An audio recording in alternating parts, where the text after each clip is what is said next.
औज़ुबिल्लाहि बिस्मिल्लाहिर्रहमानिर्रहीम। तमाम देखने और सुनने वालों को ज़ीशान अज़हर की जानिब से प्यार भरा सलाम। आज जुमेरात का दिन है, यानी कल जुम्मा और फिर 2 दिन का वीकेंड। और जो वीकेंड होता है वो पहले से प्लान आउट होता है। अच्छा, वीकेंड भी बड़े अच्छा, एक भाई ने मुझे मैसेज किया फेसबुक पर, उन्होंने कहा कि वीकेंड सिर्फ उनका होता है जिनके घर में राशन पूरा होता है, और जिनके घर में राशन की जो कहते हैं ना कि डेली बेसिस पर जो कमाते हैं या डेली बेसिस पर जो कमाते हैं या रोज़ का जो दिहाड़दारी वाला बंदा है, उनका कभी संडे नहीं आता। तो बिल्कुल अफसोस की बात है कि ये चीज़ें ज़िंदगी में बड़ी आम हैं, लेकिन ज़िंदगी को आगे गुजारने के लिए, ज़िंदगी की गाड़ी को चलाने के लिए, ज़िंदगी की डगर को उस डगर पर पहुँचाने के लिए कि हाँ, हम एक इंसान हैं, हमें मेहनत करनी है। और ये 2 दिन की छुट्टी यहाँ पे मिलती है। प्रीवियस चैनल पर कभी छुट्टी नहीं मिली, सैटरडे संडे भी हम काम करते थे। और ज़िंदगी में आप काम करते रहें, कहते हैं कि मशीन जब तक चलती है पुर्जे सही रहते हैं, लेकिन जैसे ही मशीन को बंद कर दिया जाता है, किसी वजह से शट डाउन कर दिया जाता है चीज़ों को, तो पुर्जे ख़राब होना शुरू हो जाते हैं। तो अल्लाह तबारक व तआला ने भी फरमाया है कि हरकत में बरकत है, लेकिन हरकत वो करें जिसमें हराम का आंसर ना हो। मेरे साथ जो मेहमान मौजूद हैं, जिसमें 2 जर्नलिस्ट में आज डॉक्टर साहब फंस चुके हैं। मेरे उल्टे हाथ की जानिब बैठे हैं सफदर महमूद अराई साहब, जो कि नौ मुंतखब सदर डिस्ट्रिक्ट कोरेंगी प्रेस क्लब हैं। सहाफ़त की दुनिया से इनका रिश्ता है, और सहाफ़त की दुनिया में अगर लोगों के हकूक़ के बारे में, लोगों के मसाइल के बारे में, शहर कराची के मसाइल के बारे में अगर कुछ लिखना हो तो पेन बड़े प्यार से उठाते हैं और फिर हकीकत लिखते हैं जो कि दूसरों को नागुज़ीर गुजरती है। या ये कहा जाता है कि आप तल्ख़ कलामी करते हैं, तल्ख़ अल्फाज का इस्तेमाल करते हैं, या वो अल्फाज का चुनाव करते हैं कि जिसमें सख्ती छलकती है। इनसे मज़ीद जानेंगे सफदर भाई से कि क्या ऐसी बात सही है या गलत। अस्सलाम वालेकुम रहमतुल्लाह। कैसे मिजाज हैं आपके? सफदर भाई, मैंने सही कहा स्टार्टिंग में कि थोड़े से अल्फाज आपके इस्तेमाल करने का अंदाज़ आवाम की मोहब्बत के लिए, शहर कराची की मोहब्बत के लिए थोड़े से सख्त हो जाते हैं। कहा तो आपने सही। असल में हकीकत भी यह है कि इस वक्त जो हमारे माशरे में, चाहे वो हुकूमती इदारे हों, हुकूमती मशीनरी हो या आम इंसान हो, हम लोगों के दिल बहुत सख्त हो चुके हैं। कोई भी इंसान किसी के मसाइल को सुनने के लिए तैयार नहीं है, तो उसके लिए आपको सख्त लहजा अख्तियार करना बहुत ज़रूरी है। सहाफ़त वैसे तो एक पैगम्बरी पेशा है, बड़ा एक नरम लहजे के साथ, शाज़गी के साथ आप सहाफ़त करते हैं, लेकिन अल्फाज का चुनाव और ख़बर बनाना और फिर उस ख़बर को, उस इशू को हाईलाइट करना, उसमें बाज़-औक़ात हो जाता है कि सख्त अल्फाजों का इस्तेमाल करना या तल्ख़ जुमलों का इस्तेमाल करना, अब ये रूटीन की बात, नॉर्मल सी बात लगती है। बिल्कुल यही है। उनके साथ तशरीफ़ फरमा है डॉक्टर तारिक, जो किसी तारुफ के मोहताज नहीं है, लेकिन इनकी एक तारुफ मैं बता दूं कि कैमरे के अलावा ये अपना कैमरा इस्तेमाल करके बड़ी अच्छी अच्छी मूवीज़ बनाते, क्लिप्स बनाते, सॉरी मूवीज़ कह रहा हूँ, क्लिप्स बनाते, उसको फिर अपने पेज पर डालते हैं और फिर बताते नहीं कि मैं कैसे एडिटिंग करता हूँ। इनसे जानेंगे। अस्सलाम वालेकुम। वैसे आपको पेशा चेंज कर देना चाहिए मुझे। You are very good editor now. बहुत बहुत शुक्रिया आपकी बात का, लेकिन ये कि मेरी एक हॉबी है, क्या है, मल्टी डायमेंशन मुझे काम करने का शौक है। मैं पेंटिंग भी करता हूँ, बहुत सारे, आप किसी दिन पर्सनल प्रोग्रामों को बताएंगे। Each and every expect of life I have to want to cover. जबरदस्त, जबरदस्त। बस अब ये ना हो कि लोगों को बोले एक करिए, दूसरी भी कर लो, मसला नहीं, मैं फ्री मशवरे भी देता हूँ। और इसी के साथ सरदार साहब मौजूद हैं, और सरदार साहब के लिए इंट्रोडक्शन से पहले, इंट्रोडक्शन तो उनका कोई खैर ज़रूरत नहीं है, उनको किसी भी प्लेटफॉर्म से, सहाफ़त से उनका भी ताल्लुक़ है, और जब लिखते हैं बहुत अच्छा लिखते हैं। लेकिन मैं ये बताता चलूँ कि इनकी अहलिया की तबीयत थोड़ी सी नासाज थी, जिसमें पित्ते का ऑपरेशन हुआ। कल तबीयत उनकी थोड़ी सी ख़राब थी, लेकिन अब अल्लाह तबारक व तआला ने, ये डॉक्टर ने कहा कि कोई प्रॉब्लम नहीं है, अल्लाह ताला उनको सेहत दें। और साथ साथ कल इनकी आवाज़ में जो एक दर्द था, जो कि वाकई में एक शादीशुदा जोड़े के अंदर होना चाहिए कि अगर बीवी बीमार है तो मियाँ को एहसास होना चाहिए कि वो किस तकलीफ़ से गुजरी है। तो यही चीज़ हम आगे भी डिलीवर करेंगे कि आप जब 2 गाड़ी के पहिए हैं, एक पहिया थोड़ा सा कम हो जाए तो गाड़ी सही नहीं चलती है। अस्सलाम वालेकुम रहमतुल्लाह। वालेकुम अस्सलाम वरहमतुल्लाह। कैसे मिजाज? मैं बिल्कुल ठीक, अल्हम्दुलिल्लाह। आपका बहुत शुक्रिया, आपने मेरी मिसेज को दुआ में याद रखा। अल्लाह ताला उनको सेहत दे, क्योंकि देखें वाकई में अगर आप इतने अप टू डेट है ना, तो उनकी वजह से, आपका कोई इसमें कारोफर नहीं है, आपका कोई हाथ नहीं, ये भाभी जी का हाथ है। ऐसा ही है, बिल्कुल ऐसे ही। तो फिर अप्रिशिएट करना चाहिए। हमारे यहाँ पता नहीं क्यों मर्द हजरात जो हैं या लड़के जो हैं वो अपनी तो बड़े स्टाइलिंग कर लेते हैं, लेकिन घर वालों की बात है तो भी करना चाहिए, ओपनली अप्रिशिएट करें, आपकी कदर वैसे ही बढ़ जाएगी। नहीं, बिल्कुल हम करते हैं, और हमारा जो पोस्चर है या हमारी जो गेटअप है, उससे नज़र आता है कि हमारे घर में एक सुगड़ खातून आई हुई हैं, जबरदस्त, जो दुनिया की सबसे हसीन खातून है। मेरे माशाल्लाह 6 बच्चे हैं, 5 बेटे 1 बेटी है, माशाल्लाह, पंजतन पाक का मुक्का है। तो वो जिस तरह हमें डील करती हैं उसका हमें बहुत ग्रेटफुल उनके लिए रहना पड़ता है। जबरदस्त। और ज़रूरी भी है ये कि 2 गाड़ी के पहिए हैं, जी। कोई आपने कहा ट्रैक्टर का हो, साइकिल का हो तो चल नहीं पाएगा। ऐसे ही। तो जीशान भाई बहुत शुक्रिया आपका। लेकिन भाभी ने तीसरा पहिया आने नहीं दिया, ये बड़ा अच्छा। घर में दूसरा पहिया नहीं आया। हमें जी हम सब भाई आपकी तरफ आते हैं, मुझे ये बताइएगा कि अगर हम बात करते हैं शहर कराची की, और क्योंकि आप कुरंगी डिस्ट्रिक्ट के नौ मुंतखब सदर हैं प्रेस क्लब के, तो मुझे ये बताएं कि इस वक्त अगर कुरंगी की हम बात करें तो किन किन इश्यूज पर, गैस की बात मत कीजिएगा, बिजली की बात मत कीजिएगा, पानी, क्योंकि ये पूरे कराची का मसला है, जगह जगह पर रोड्स खोद दिए गए, लेकिन बेसिकली रोड खोदने के बाद बनाने का अमल जल्दी होता है या उसको पेंडिंग में डाल दिया जाता है? असल में निशान भाई जो चीज़ें आपने बताई, गैस, पानी, बिजली, ये तो ओवरऑल अब पूरे पाकिस्तान में ये इशू बड़ा हाईलाइट हो चुका है। हमारी सूबाई हुकूमतें हों या वफाकी हुकूमतें हों, आवाम के जो मसाइल हैं ये हल की तरफ जा ही नहीं रहे।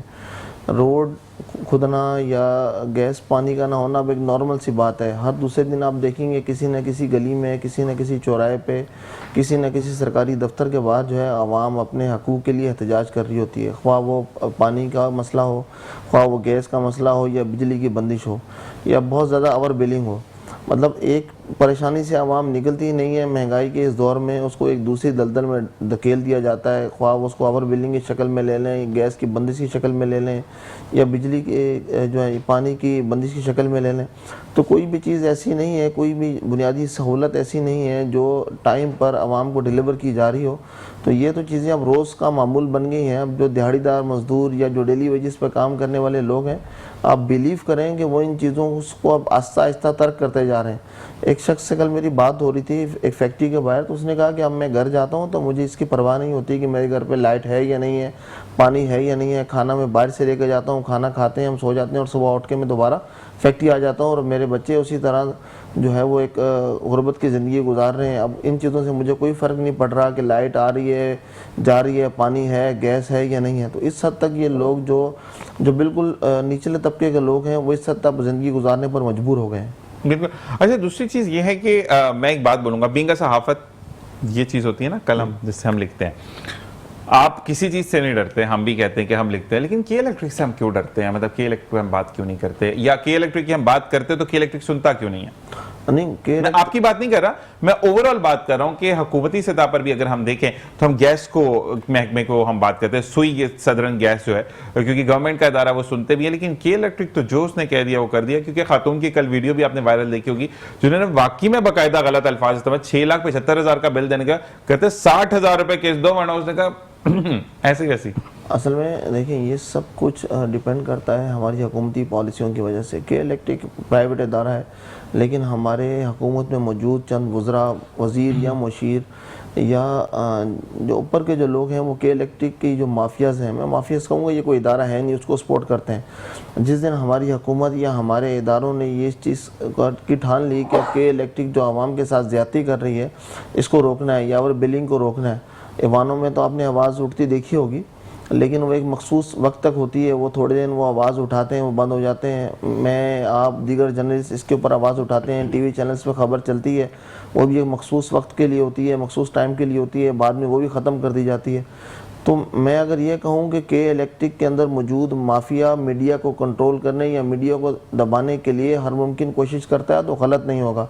सहाफ़ी इसके बारे में लिखते भी हैं, लिखते रहेंगे और लिख भी रहे हैं, लेकिन इस पर अमल दरामद कराना हुकूमत का काम है। हुकूमत का काम है कि वो अगर सहाफ़ी किसी चीज़ की निशानदेही कर रहा है, बता रहा है कि जी के इलेक्ट्रिक के अंदर ये खामी है, के इलेक्ट्रिक ओवर बिलिंग कर रहा है या लाइट का मसला है, तो उसको दुरुस्त करवाना हुकूमत की ज़िम्मेदारी है। बदकिस्मती से हमारी हुकूमती इदारे, हमारी मौजूदा हुकूमत, चाहे वो सिंध हुकूमत हो या वफाक हो, वो इस पर अमल दरामद कराने में तकरीबन इस वक्त तक नाकाम नज़र आती है। मैं ये भी कहता हूँ जो चीज़ मेरे भाई के, एक बच्चा होता है ना घर में, वो बदतमीज़ होता है, वो सुनता नहीं है, फिर आप एक वक्त आता है मारते हैं, करते हैं, फिर आप उसको उसके हाल पे छोड़ देते हैं, किसने तो सुनना ही नहीं है, टाइम क्यों बर्बाद। तो के इलेक्ट्रिक ने भी ये हरकतें शुरू कर दी हैं कि वो सुनते ही नहीं है किसी की। क्या कहेंगे वैसे? फिर हम बीमारी की तरफ आते हैं। हाँ, देखिए जी, के इलेक्ट्रिक का तो मसला ऐसा है कि कराची का मेरे ख्याल में शायद ही कोई शख्स हो जो ये इसकी तारीफ करता हो, और इसका नाम के इलेक्ट्रिक है because it deals only Karachi. अब कराची के लोगों ने बहुत शोर किया, बहुत कुछ किया, बहुत पॉलिटिशियन से इस पर बात की, लेकिन वो बात सिर्फ चंद रोज़ के लिए होती है, एक्शन होता हुआ कहीं नज़र नहीं आता। आपको पता कई इलाकों में सिर्फ 5 घंटे लाइट आती 24 घंटे में से। हाँ। और सिर्फ 5 घंटे में से भी डिवाइडेड 1 घंटे आप क्या कर सकते हैं। नहीं, लेकिन एक बात है कि देखिए, मैं जहां पर के इलेक्ट्रिक गलत है वहां पर कहीं हद तक के इलेक्ट्रिक सही भी है। देखिए 50-50 का पैरेलल है। अगर आप देखिए तो काफी जगह पर लोगों ने कुंडे भी डाले हुए हैं। मैं तो कहता हूँ डायरेक्ट आकर उनके मीटर काटें, उनकी तक रसाई ही ना हो, क्योंकि बेचारे जो बिल देने वाला है वो तो फंस रहा है ना। नहीं जी, देखें आपकी बात सेकंड करनी पड़ी। कुंडा डालने वाले का काम है, कुंडे को उतारना के इलेक्ट्रिक का काम है। देखिए रोज आके वो उसकी सजा उनको दे रहे होते हैं जो बिलिंग कर रहे हैं, जो बिलिंग पे पेमेंट दे रहे हैं, हर महीने बिल की कॉपियां जाके जमा कराएंगे। हमें लाइट ना देने की सजा क्यों दे रहे हैं? ऐसा ही है। या तो फिर हम भी कुंडा डाल के बैठे, हमें इजाजत है कि आप भी कुंडा लगा ले। डॉक्टर साहब कल छापा पड़ जाएगा आपके क्लिनिक में। नहीं, हमारा अल्हम्दुलिल्लाह नहीं है। ये बताएं कि अब जो पॉलिसीज हैं उसमें बेहतरी आती हुई आपको नजर आ रही है? पॉलिसीज किस किस्म की सर? के इलेक्ट्रिक की जो कहने कि अब नहीं, के इलेक्ट्रिक का क्योंकि मसला अब जो है वो सुनने में आया है कि एक डोमेस्टिक चेंज आ रहा है कि जिसके अंदर प्राइसेस और कम हो रही है। वैसे तो सुनने में आया कि ये कम अगस्त से पेट्रोल भी कम हो रहा है। देखिए यहाँ मुकाबले का रुझान नहीं है। 4 कंपनियां मोबाइल फ़ोन की काम कर रही हैं, बेहतर से बेहतर लोगों को सहूलत दे रही है। ज़रूरी है कि हर डिस्ट्रिक्ट में कराची के एक के इलेक्ट्रिक जैसा ही ऑफिस बना दें, उसको बाकायदा ऑक्शन कर दें कि भाई जो बिजली कम से कम दे रहा है वो हमारे यहाँ पर आ जाए। सड़कें बनाने के लिए भी हुकूमत टेंडर करके ये कहती है जो कम पैसों की हमें टेंडर देगा हम उसको सड़क का ठेका देंगे। क्वालिटी अच्छी होगी, क्वांटिटी पे नहीं जाइए। अगर इस तरह के इलेक्ट्रिक को कर दिया जाए ना डिस्ट्रिक्ट वाइज, तो मुकाबला इतना अच्छा हो जाएगा कि आवाम को कहीं जाने की ज़रूरत नहीं है।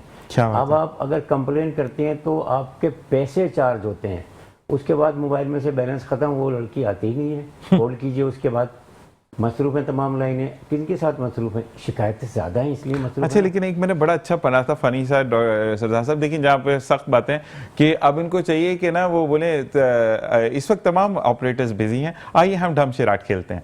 तो कहते हैं इस तरह अच्छा टाइम पास हो जाएगा, क्योंकि लंबी लंबी लाइन में आपको लगना पड़ता है। दूसरी बात ईशान भाई ये कि इलेक्ट्रिक के साथ मसला क्या है कि अवाम अपने हुकूक को पहचानती नहीं है। उनका एक तरीका है कि 80% तक जहाँ से रिकवरी हो रही है ना, वहाँ लोड शेडिंग फ्री है।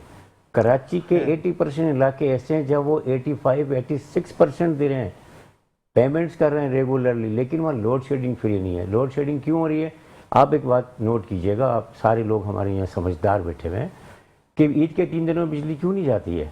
बिजली है, बनने की सलाहियत है, बना सकते हैं। मुहर्रम के 3 दिन क्यों नहीं गई बिजली? 8, 9, 10 मुहर्रम इसलिए नहीं गई कि आपके पास वो कैपेसिटी है, लेकिन आप उनको तंग करना चाहते हैं कि वो इसी चक्कर में लग जाएं कि बिजली आई, हमारे महल्ले में से एक आवाज़ आती है, आ गई, ओ देख मेरी तो नहीं आई।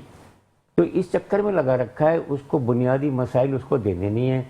पानी, वाटर बोर्ड वाले कहते हैं कि हमसे अच्छा पानी पूरी दुनिया में कहीं नहीं मिलता, साफ़ सुथरा क्लोरीन मिला हुआ, लेकिन खुद एक्वाफीना पी रहे हैं, खुद मिनरल वाटर पी रहे हैं। इसका मतलब है उन्हें उस पानी पे एतबार नहीं है जो पानी वो दुनिया को पिला रहे हैं। बिल्कुल यही चीज़ होती है। हम आएंगे सरदार साहब आपकी तरफ फिर, लेकिन कहते हैं कि जो चीज़ खुद हम प्रोवाइड करते हैं उसमें हमें एतबार नहीं होता। सरदार साहब आपकी तरफ आते हैं, मुझे ये बताएं कि हमने जैसे कि मसाइल कराची पर बात की, लेकिन किन किन शोबाजात पर अगर आपका लिखने की तनकीद की बात करते हैं जैसे हम, तो किन किन शोबाजात पर आपको बहुत तारीफ मिलती है कि ये सफदर भाई से अच्छा कोई लिख नहीं सकता या कोई बोल नहीं सकता इस बारे में? अक्सर मैंने ज़्यादातर मेरी क्राइम की बीट रही है ईशान भाई, क्राइम के ऊपर हमने काम किया है। कराची की इस वक्त जो सूरत हाल है ओवरऑल वो ऐसी है कि बयान करने से हम सब कासिर हैं। मतलब शहरी अपने घर की दहलीज़ों पर भी महफूज नहीं है। मैं आप किसी मार्केट के अंदर ओपनली मोबाइल लेकर हम जा नहीं सकते, कैश हम लेकर जा नहीं सकते। तो मैंने हमेशा कोशिश की है कि स्ट्रीट क्राइम को मैं जितना हो सके उसके ऊपर काम करूं, और मैंने उसी पे ज़्यादा काम किया है। ठीक ठीक। तो मुझे ये बताएं कि अच्छा वैसे कोरंगी की 2-3 दिन पहले की भी फुटेज है कि सुबह अब जो वारदातें हो रही हैं, अच्छा वो स्नैचिंग वाली उस तरह नहीं है, गाड़ियां निकालने की जो वारदातें हो रही हैं, मोटरसाइकिलें जो चोरी हो रही हैं, ये सुबह 5 से लेकर 6:30 बजे तक का टाइम है, जो कि अब तक की वीडियो सामने आई है। तो क्या ये बात सही है कोरंगी के अंदर? असल में ये हकीकत है। इसकी सबसे बड़ी वजह यह है कि पुलिस की जो सुस्ती है, ऑपरेशनल जो पुलिस की कोताहियाँ हैं, इनका फ़ायदा अब स्ट्रीट क्रिमिनल उठा रहे हैं। नॉर्मली अब ये देखा गया है, वैसे भी आप देखें सुबह 5 से 7, 8 के दरमियान किसी भी जगह आपको पुलिस नज़र नहीं आएगी। या तो पूरी रात ड्यूटी करके किसी थाने में या किसी जगह सुकून से पुलिस वाले आराम कर रहे होते हैं, या जाकर जो है ना वो अपनी मोबाइल जो है ना खड़ी करके और आराम से किसी जगह किसी होटल पर बैठे हुए सुकून कर रहे होते हैं। तो जो स्ट्रीट क्रिमिनल्स हैं उनको भी अब इस चीज़ का बखूबी अंदाज़ा है कि ये जो टाइमिंग है, सुबह की टाइमिंग है, इसमें पुलिस नहीं मिलती है, आवाम सो रही होती है, तो उनके लिए ये एक आइडियल टाइम है वारदात करने का। हाँ, आराम से जाएंगे, चीज निकालेंगे और वापस आ जाएंगे। लेके चले जाएंगे, क्योंकि पुलिस तो है नहीं। वैसे ही हमारे पास हमारी जो पुलिस के आला अफसरान हैं वो नफरी की कमी का रोना रो रहे हैं। किसी भी डिस्ट्रिक्ट के एसएसपी से आप पूछ लें, वो आपको बताएगा कि जी मेरे पास नफरी की कमी है, मेरे पास मेन पावर नहीं है, मैं कैसे कंट्रोल करूं। लेकिन उसके बावजूद बाकी सारे काम चल रहे हैं, लेकिन आवाम को तहफ़्फ़ुज़ फराहम नहीं कर सकते बस। ये चीज़ है।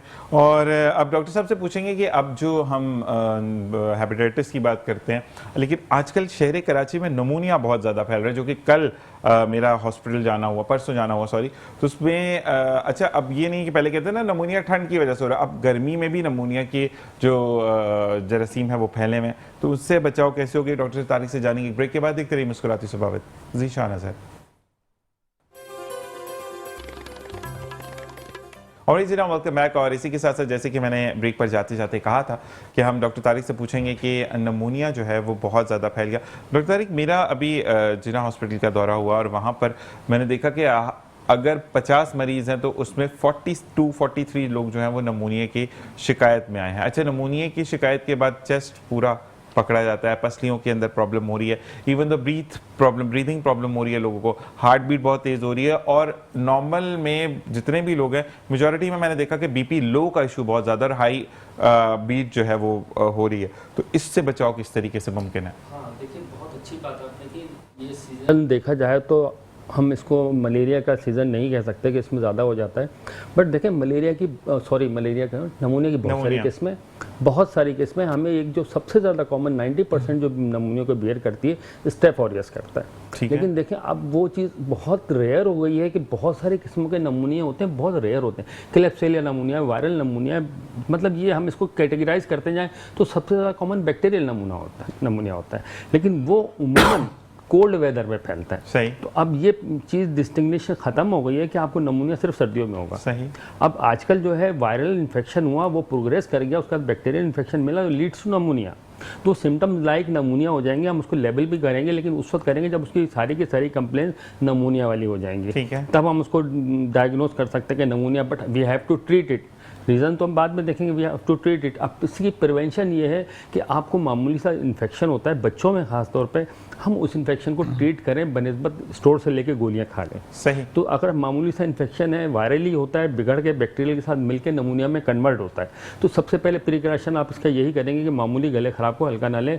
Viral infection leads to bacterial infection, तो वो चेस्ट हमारा उसमें जाके इन्वॉल्व हो जाता है। अब उसमें आपको 2-3 चीज़ें कॉमन पता लग जाएंगी। रेस्पिरेटरी रेट पेशेंट का बढ़ जाता है, फीवर हाई ग्रेड होता है, कफ शदीद होती है और चेस्ट पेन शुरू हो जाएगा। अगर ये अलामतें किसी में भी हम देखते हैं तो हम फौरी तौर पर कोशिश करें कोई करीबी डॉक्टर या हॉस्पिटल से लेके जाएं। हॉस्पिटल उमूमन नहीं किया जाता है हॉस्पिटलाइज, मगर कंडीशन सीवियर होती है तो फिर हम उसको रख सकते हैं। अच्छा, मुझे ये बताएं कि अब जो नमूनिया है, मतलब एक अगर हम ABC टाइप देते हैं तो टाइप सी को अगर हम कहते हैं बहुत लो कैटेगरी, A हाई में है, तो C कैटेगरी में भी लोगों के फेफड़ों में भी पानी पड़ रहा है। नहीं देखें, नमूनिया की कैटेगरी हमारी मेडिकली कहलाती सिंगल, लोबार, डबल नमूनिया आम जुबान में कहते हैं कि एक बंदे को सिंगल नमूनिया था उसको डबल हो गया, तो हम पहले लोबार नमूनिया को ले सकते हैं, उसके बाद सिंगल नमूनिया, फिर डबल नमूनिया। वो लोब्स होते हैं, एक एरिया में आएगा तो हम उसको लोबार नमूनिया कह देते हैं कि लंग का एक रीजन इन्वॉल्व हो गया। अगर पूरा एक लंग होगा तो सिंगल कह सकते हैं, या फिर दोनों साइड में नमूनिया आएगा तो डबल नमूनिया कहलाएगा। लेकिन उसमें पानी पड़ने का खतरा जो हाँ देखिए, पानी पड़ने का खतरा तो सीवियरली इन्फेक्शन बढ़ेगा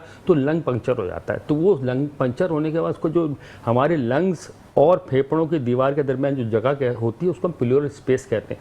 वहाँ पे जब पानी आ जाता है, कोई भी इन्फेक्शन बढ़ जाता है, तो वो लंग कंप्रेस होकर सीवियर किस्म की उसको सांस लेने की तकलीफ हो जाती है। तो उसकी वजह से फेफड़ों में पानी भर के उसको फौरी तौर पर ट्रीट करना इंतहाई ज़रूरी है। तो फिर वो एंटीबायोटिक फेटल होता है नहीं, उसको ड्रेन भी किया जाता है। ठीक है। We have to drain it.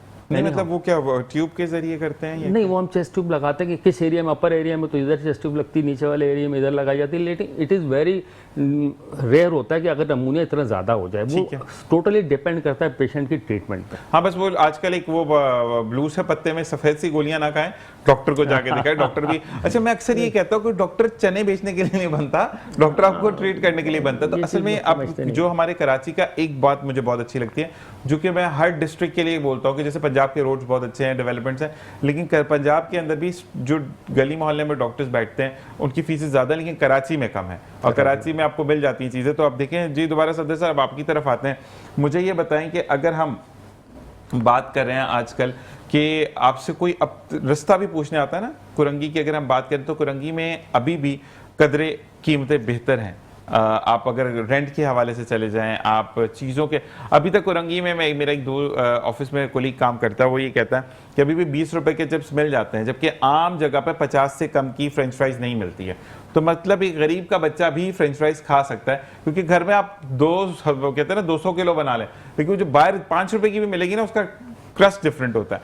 तो मुझे ये बताएं कि अब जो वहाँ कुरंगी के रहने वाले हैं, जो 4.5 से 4.5 के दरमियान का जो इलाका है, वहाँ पे अब कहते हैं वेपन तो वो निकालते ही नहीं है, वो डायरेक्ट 2 थप्पड़ मारते हैं और आपसे चीज़ें ले लेते हैं। ये बात पे आप क्या कहेंगे? शानवी, 2 बातें आपने की। एक तो कुरंगी के अंदर मैंने पहले भी आपको बताया कि ज़्यादातर लोग डेली वेजेस पे काम करने वाले लोग हैं, पढ़े लिखा तबका भी बहुत ज़्यादा है। तो कुरंगी में जो अशिया खुर्दनोश हैं उनकी चीज़ों में इसमें कोई शक नहीं, छोटी मार्केट्स हैं, सस्ती मार्केट है, सस्ते बाज़ार लगते हैं, तो इसलिए चीज़ें जो है ना काफ़ी वहाँ सस्ती मिल जाती हैं। मतलब अगर आप कंपैरिजन करें कराची शहर के दूसरे शहरों जगहों से और कुरंगी से, थोड़ा बहुत सस्ता है, इसमें कोई डाउट नहीं है। जहाँ तक दूसरी बात की आपने, ये थप्पड़ मार के और इस तरह ये चीज़ें छीनने की, ये तो अब कुरंगी में आम हो चुका है। कुरंगी के अंदर जो स्ट्रीट क्राइम की सूरत हाल है उस ख़तरनाक हद तक बढ़ चुकी है। अब शहरी, मतलब आप घर के दरवाजे पे बैठे हैं ना, तो आपको नहीं पता कि सामने से आने वाले जो 2 मोटरसाइकिल पे जो लोग आ रहे हैं वो आपके दोस्त हैं, मोहल्ले वाले हैं या डकैत हैं। मतलब अगर आपके पास आके रुके तो खौफ इतना दिलों में बैठ गया है कि उसको आपको थप्पड़ भी मारने की ज़रूरत नहीं है, आप खुद ही उसको दे देते हैं कि भाई ले जाओ, मुझे कुछ ना बोलें। इसकी ज़िंदा मिसाल है, गुज़श्ता तकरीबन 1 हफ़्ते के दौरान 3 लोग जो है अपनी जान से हाथ धो बैठे हैं, 4 से 5 से ज़्यादा लोग जो हैं वो ज़ख्मी हैं। तो लेकिन उसमें से चंद एक वाक़याती पुलिस ने डिटेक्ट किए हैं, बाकी मुलज़िमान आज तक आज़ाद हैं। तो यही वजह है कि लोगों के दिलों में खौफ इतना ज़्यादा बढ़ गया है कि अब किसी को असला दिखाने की या मारने की ज़रूरत नहीं पड़ती, सिर्फ उसको थोड़ा सा ये जाहिर करना है कि जी मैं डकैत हूँ, तो वो खुद ही कहता है जी सब कुछ ले जाए, मुझे आप कुछ ना खाएं। ऐसा ही है। अच्छा, लेकिन एक बात है, मैंने बड़ा वीडियोस भी देखी जो आपके आने से पहले तैयारी करनी पड़ती है, तो मैंने उसमें देखा कि अच्छा, जिस वक्त लूट रहे होते हैं उस वक्त ऐसे कलामात अदा करते हैं कि आप कानों को हाथ लगाएं, लेकिन जहां पकड़े जाते हैं डकैत जितने भी हैं, मैं तुम्हारा छोटा भाई हूँ, अल्लाह के वास्ते मुझे माफ़ कर दो। तो मुझे बड़ा एक अच्छा लगा एक आंटी का, जिन्होंने वाकई में आंटी ने पकड़ा उस डकैत को और उनके बेटे के पाँव में गोली मारी थी उसने। तो उस आंटी ने कहा कि वो मैं मांग के लाई थी, मुझे रास्ते में मिला था, मुझे किसी ने कोरियर किया था, ये बच्चा मैंने भी तो पैदा किया था ना, मेरा 22 साल का बेटा, तुमने उसको, अगर मुझे नहीं पता कि अब उसके साथ क्या होगा, लोग उसको लेकर गए, लेकिन तुमने उसको माजूर कर दिया अगर। तो मकसद ये है कि पकड़ जाने के बाद जो वो प्यार मोहब्बत, मेरी पसलियों में दर्द हो रहा है, अच्छा मेरा ये मसला था, अच्छा मसले मसाइल तो सबके हैं। तो इस, अगर मैं सफदर भाई से कहता हूँ कि मैं डकैत हूँ, मुझे पकड़ लिया आपने, आप मारने, मैं अगर आपको बोलूँ मुझे अल्लाह वास्ते छोड़ दें या कुछ करें, तो आप मुझे कुट लगाएंगे या छोड़ देंगे? देखिए, मैं प्रेफर करूँगा अगर कभी भी ऐसा वाक़या हुआ तो उसके लिए कानून मौजूद है, ऐसे ही चाहे वो कोई भी हो, कानून के मुताबिक उसको सज़ा मिलनी चाहिए। अगर मैं उसको छोड़ता हूँ तो इसका मतलब मैं उसको इस बात की आज़ादी दे रहा हूँ कि वो मुझे छोड़कर जाकर किसी और 4 लोगों के साथ रज़ानी करे, डकैती करे। वो ऐसा सांप है कि वो आपको सबसे पहले डसेगा, 2-3 दिन बाद। तो पॉसिबल ही नहीं है कि कोई भी जो शख्स जो इस फील्ड के अंदर आ चुका है वो जेल जाएगा, वापस आएगा, फिर डकैती करेगा, जेल जाएगा, वापस आएगा, फिर डकैती करेगा। तो हम जितना, हमारा अपना किरदार है, हमारा काम है कि हम कानून तक इस चीज़ को पहुँचाएँ, हम वहाँ तक पहुँचाएंगे। उसके आगे अदलिया है, जुडिशरी है, वो सारा एक निज़ाम है, वो प्रोसेस सदियों से चलता हुआ आ रहा है, वो वैसे ही चल रहा है।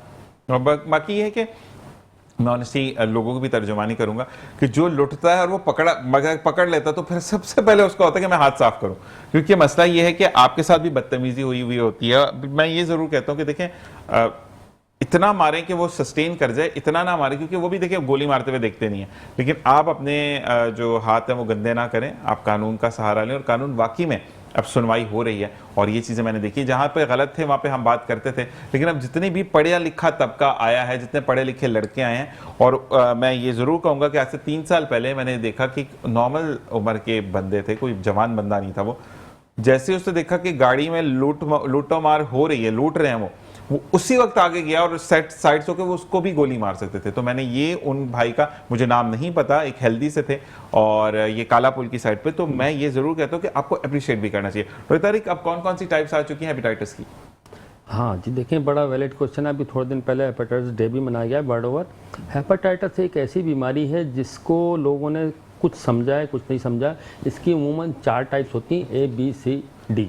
अच्छा, डी भी है। जो ए और जो है नॉर्मल जॉन्डिस जो होता है अमूमन कंटामिनेटेड वाटर और गंदगी से फैलता है। ऐसे ही है। और फिर उसकी बात ये होती है कि वो सेल्फ लिमिटिंग होता है। हम कोशिश ये करते हैं कि मरीज़ को कोई मेडिसिन ना दें, विद इन 15 डेज और मोर देन 10 डेज 20 डेज वो ख़त्म हो जाता ठीक है। है। लेकिन उसके बाद 2 और हेपेटाइटिस आ जाते हैं जिसको बी और सी कहा जाता है। उसमें से अनफॉर्चुनेटली बी जो है वो ज़रा खतरनाक होता है। सी हम इसको कहते हैं कि इतना ज़्यादा डेंजरस नहीं होता। सी उसकी treatment क्योरेबल है, बी जो है curable उसमें है, डेथ बिल्कुल। वाला रीजन। बी में मुसीबत ये है कि उसकी अभी तक एंटीवायरल बनी नहीं है।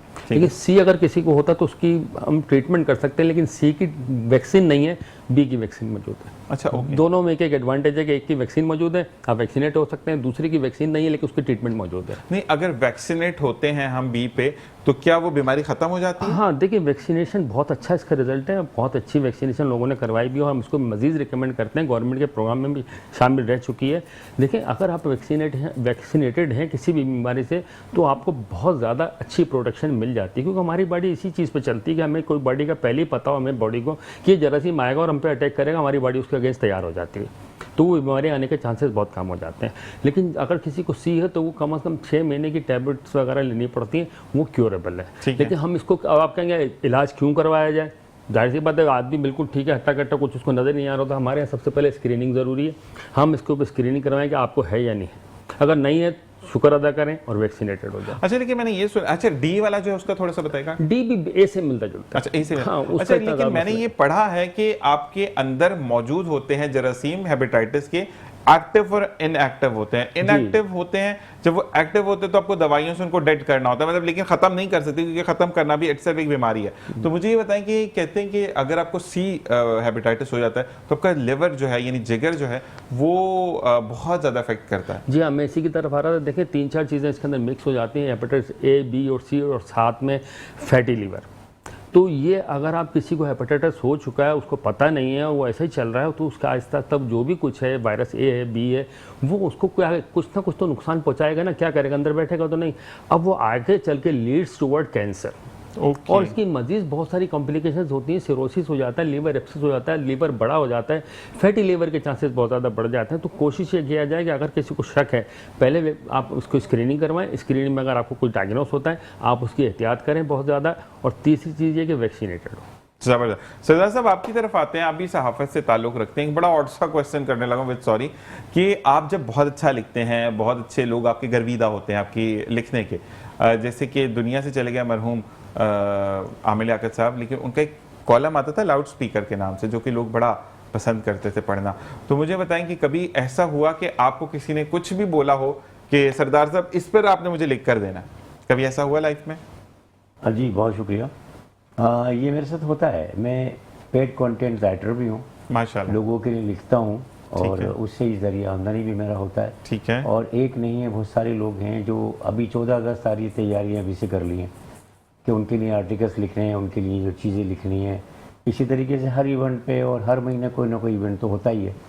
मुख्तलिफ सिफारत खाने हैं कराची में, उनके प्रेस अताशी हैं, उनसे मेरा रिलेशन है, ताल्लुक़ है। ठीक है। तो वो भी हमें बोलते हैं भाई हमारा ये दिन आने वाला है जो हम एक अपना न्यूज़ निकालेंगे, न्यूज़ लेटर, उसमें आप ज़रूर लिख कर दीजिएगा। तो ये मेरे साथ तो है। मेरा ओढ़ना बिछौना, रोज़ी रोटी मेरी सहाफ़त है। ठीक है। तर्जुमान वतन अखबार में चीफ रिपोर्टर हूँ। नहीं, लेकिन एक बात मैं बोलूँ कि आप इतना अच्छा लिखते हैं कि आपके स्टूडेंट जो शागिर्द आपके सफदर साहब मौजूद हैं वो भी उतना ही अच्छा बोलते हैं और उतना ही अच्छा। अच्छा, एक बात मुझे बता, बीइंग अ टीचर अब बात करते हैं, सहाफत साइड पे आप साफ़ी नहीं है लेकिन आप टीचर हैं, ठीक है। बीइंग अ टीचर मुझे ये बताएं कि जब आपने सफदर साहब आपके स्टूडेंट बने या आपके अंडर सुपरविजन उन्होंने सीखा या बोलना बताया या पूछा जो भी, अब जब वो बोलते हैं, वो लिखते हैं, तो आप सरदार साहब को क्या फील होता है? मुझे सीना चौड़ा हो जाता है, ज़बरदस्त। सर जो है फख्र से बुलंद हो जाता है कि किसी शख्सियत जिसने कहा कि जी हमें सीखना है, कुछ ना कुछ करना है। देखें, सीखते रहना तो माँ के गोद से लेकर लहद तक होता ही है। तो उन्होंने सीखा, बहुत अच्छा सीखा। रिजल्ट उसका ये निकला कि आज डिस्ट्रिक्ट कोरंगी प्रेस क्लब के बाकायदा मुंतखब सदर हैं माशाल्लाह, और के 21 अखबार के भी माशाल्लाह क्राइम रिपोर्टर हैं माशाल्लाह, और लिखते इतना अच्छा हैं ये कि बाज़ मरतबा मुझे एहसास होता है कि कि ये वो अल्फाज लिख दिए हैं जो मेरे दिमाग में थे। क्या बात है।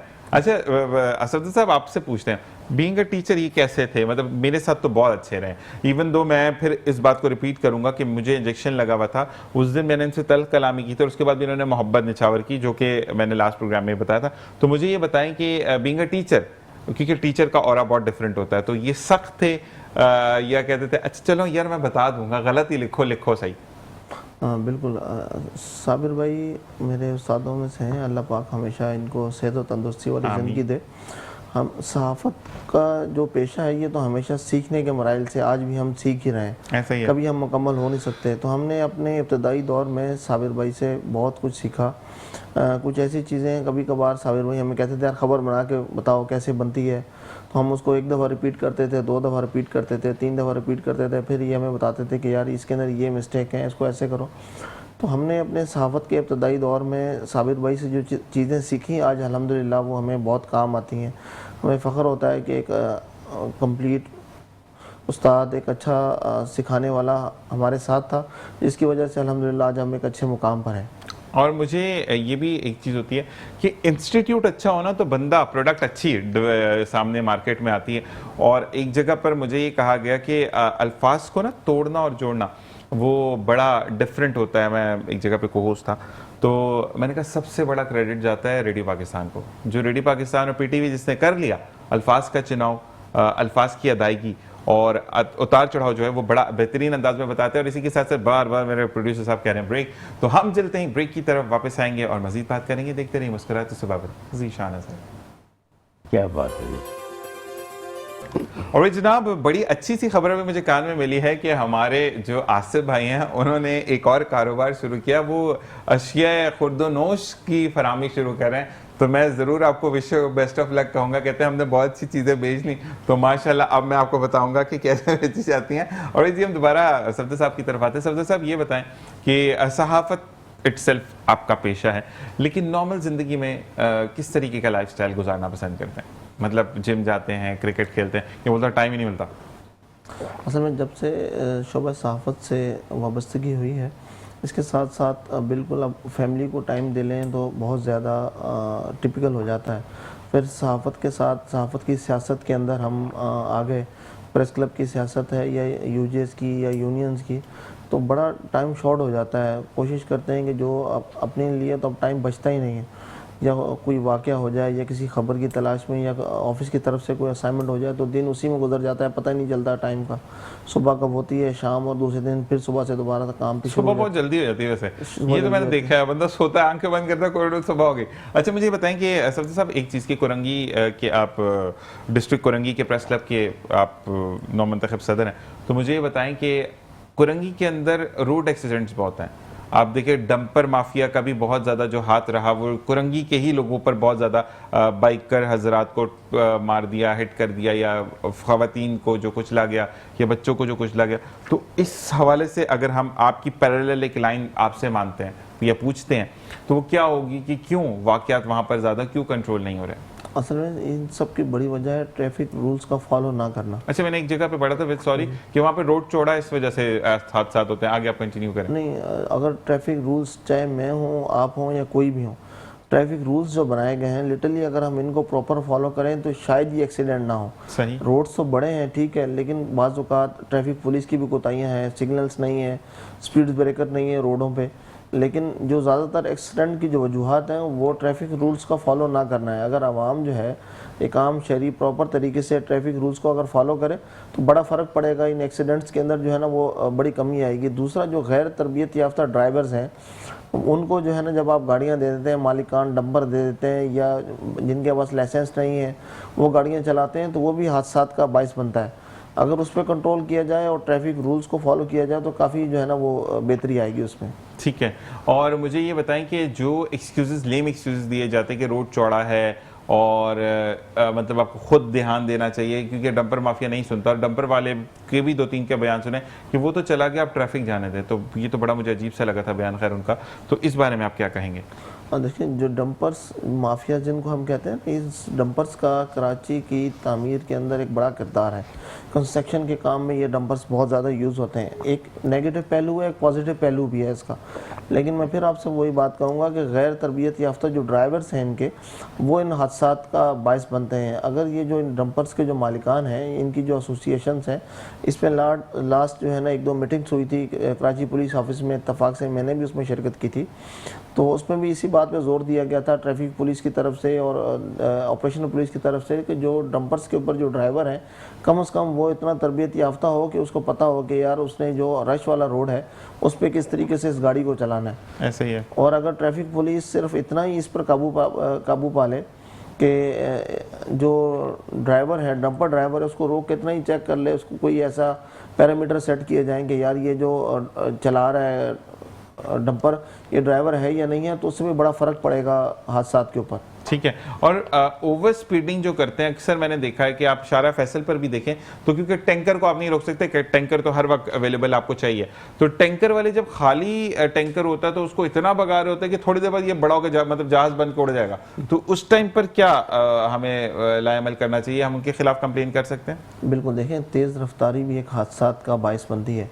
इसके लिए ट्रैफिक पुलिस के रूल मौजूद हैं, पुलिस है, सब कुछ है, लेकिन बदकिस्मती से ये इनको भी खुली इजाज़त दे दी गई है। चंद पैसों के अवज़ कह लें, अपने मफादात के अवज़ कह लें, आप रोडों पे देख लें, अक्सर आपने देखा होगा इनके अलावा जो अक्सर ये जो दूध की सप्लाई करती हैं, मिल्क की सप्लाई जो करती हैं गाड़ियाँ, इनको आप देखें ये बड़ा स्पीडली जाती हैं। अक्सर लांडी, कुरंगी, शारा फैसल या दीगर इलाकों में ये भी हादसात का बायस बनती हैं। इसकी कंप्लेन बिल्कुल हो सकती है, मतलब 15 पे कॉल कर सकते हैं, ट्रैफिक पुलिस को आगाह कर सकते हैं।